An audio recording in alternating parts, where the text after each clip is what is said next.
Welcome to Scrapple TV.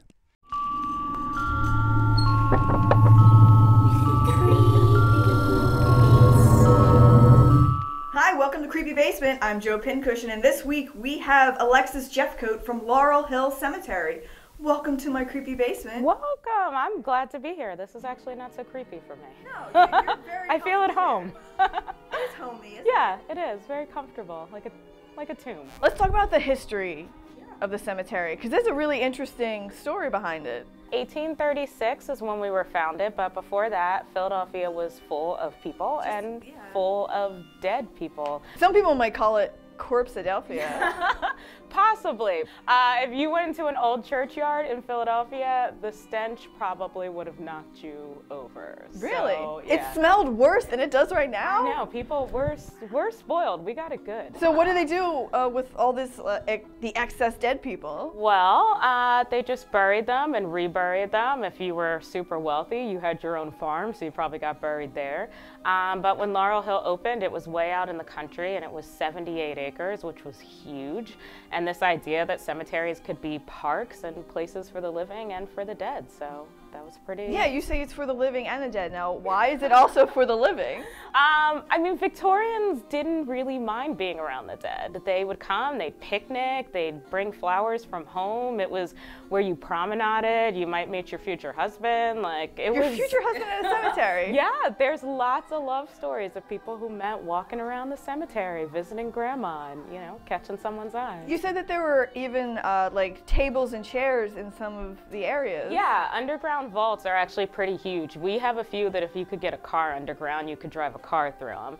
And people, the idea was that you spent time with the dead, so you could come and, you know, have tea, and there were little couches and all sorts of things. You never miss tea with grandmother, that way. No, exactly. That's even in death. You told me about a really cool story about how they wanted to get more famous people in the cemetery at first. Yeah. They wanted to import people that people wanted to come and visit. So they worked on trying to get Charles Thompson, who was in the Second Continental Congress, and the family said no, but he had one nephew that said yes, and the cemetery said, one yes is good enough. So they sent a group in the middle of the night, which was kind of creepy, and it took them 4 or 5 hours to find the body. What a filthy job. Could be worse. How? Could be raining. By the time they dug him up and got him in the back of the wagon, a farmer was walking back and spotted them and rose the alarm. So they just kind of piled a bunch of bones in the back of the wagon and made off as fast as they could. History wasn't that classy, was it? No. I tell people, unfortunately, it was not. They were just as bad then as we are now. Have you ever thought about getting buried in the cemetery? You know, it's pretty nice. I mean, we only have about 1% of space left, so I figure, you know, I might as well get in while the getting's good, so. Would you be buried next to any celebrities? Maybe. I mean, Harry Callis is there, but both the spots next to him are taken. Those went pretty fast, so. I would imagine. Yeah. He's in good company now. Well, you guys are still trying to make it accessible for the living as well as the dead. What are some of the things you guys are doing? We have lots of cool stuff.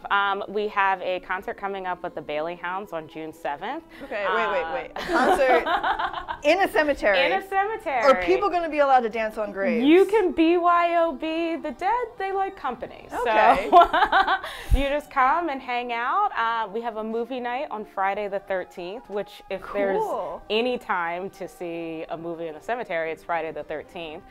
That's also in June, and our Young Friends has a celebration of the solstice coming up on June 21st. We've got tarot card readers, we've got like stargazing, there's gonna be like great food. Chewy's food truck is doing all of our catering, and we're gonna have great music, so it's gonna be blessed. All right, well, thank you so much for coming onto our creepy basement. It was great having you, and I will go to the cemetery to dance my little butt off. That sounds good. I hope no hands would come through the grave to grab my ankles. I can't make promises like that. All right, I can defend myself. You should be prepared. Okay.